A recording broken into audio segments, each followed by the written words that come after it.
La plus grande tragédie de la vie de Jennifer s'est produite en 2017, lorsqu'elle a été victime d'un terrible accident de la route.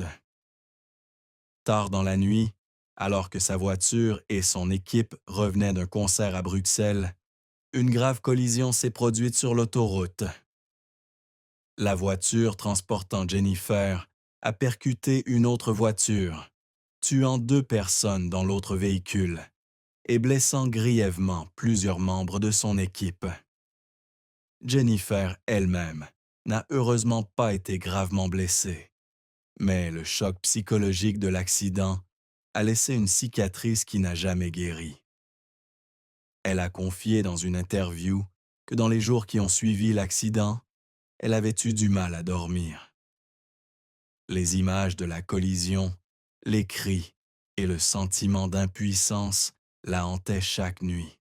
Elle se sentait coupable, même si la police a conclu qu'elle n'était pas responsable de l'accident. Le public, qui avait toujours aimé Jennifer, était divisé. Certains la réconfortaient et l'encourageaient, tandis que d'autres la critiquaient pour avoir continué sa route immédiatement après le concert sans se reposer suffisamment. Dans les mois qui ont suivi, Jennifer s'est retirée des projecteurs. Elle annula toutes les représentations restantes de la tournée et passa du temps recluse chez elle, en Corse, où elle avait grandi. Là, elle tenta de trouver la paix, mais le sentiment de perte et de douleur la hantait toujours. Elle commença à tenir un journal intime où elle notait ses pensées profondes sur la vie, sa fragilité et ses interrogations sur le sens de la célébrité. Jennifer déclara un jour: Avant, je pensais que les projecteurs étaient tout, mais après cette nuit-là, j'ai réalisé que rien n'était plus précieux que les êtres chers et les moments de paix que j'avais perdus. Cette douleur changea non seulement sa vision de la vie, mais eut aussi un impact profond sur sa carrière, car elle décida de réduire ses activités sur scène pour se concentrer davantage sur sa famille. L'accident de 2017 marqua un tournant, non seulement la plus grande tristesse de la vie de Jennifer, mais aussi un rappel que même les étoiles les plus brillantes ont leurs moments les plus fragiles. Jennifer épousa Ambroise Fieschi, un homme d'affaires français, en 2019, après de nombreuses années de vie commune. Leur mariage a été salué par le public comme une belle histoire d'amour. Jennifer, une star célèbre, a trouvé le bonheur auprès d'un homme réservé vivant loin des projecteurs. Ambroise, avec sa personnalité calme et sa brillante carrière dans les affaires, a apporté à Jennifer le sentiment de sécurité dont elle avait tant besoin après des années de tourmente. Ils ont un fils ensemble, Giovanni, né en 2021, et Aaron Nucci, le fils de Jennifer, issu d'une précédente relation avec le musicien Maxime Nucci. Mais malgré leur apparence parfaite, le mariage de Jennifer et Ambroise n'a pas été sans difficulté.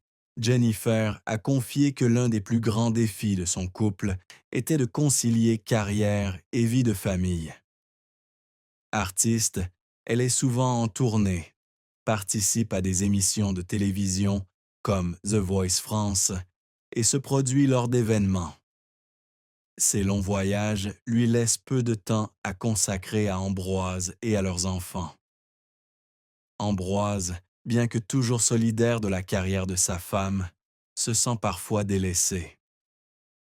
Il a un jour confié à Jennifer, lors d'une dispute, qu'il souhaitait qu'elle soit davantage une épouse et une mère qu'une star. Ces mots, bien qu'émouvants, ont blessé Jennifer, car elle a toujours fait de son mieux pour conserver ces deux rôles. Elle a admis qu'il y avait des soirs où elle était seule dans sa chambre d'hôtel, se demandant si elle n'en sacrifiait pas trop pour la célébrité. Un autre aspect négatif de leur mariage était la pression de l'attention publique. En tant que grande star, Jennifer était souvent scrutée par la presse. Les rumeurs sur ses problèmes avec Ambroise refont surface constamment, surtout lorsqu'elle apparaît seule à des événements.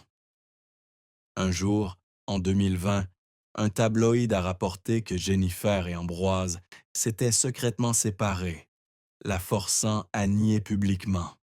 Cela a ajouté à la tension entre les deux, car Ambroise, peu habitué aux projecteurs, se sentait mal à l'aise de voir sa vie privée décortiquée.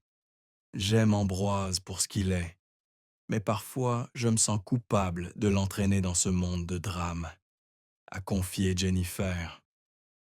Cependant, ils ont surmonté les difficultés de compréhension et d'engagement l'un envers l'autre. Jennifer affirme que ce sont leurs conversations nocturnes franches, partageant leurs peurs et leurs rêves, qui ont renforcé leur amour. Elle souligne qu'Ambroise n'est pas seulement son mari, mais aussi son âme sœur, qui lui rappelle constamment qu'elle est Jennifer, une personne avant d'être une star. Ces dernières années, Jennifer a dû faire face à un diagnostic médical qui l'a inquiétée, elle et sa famille.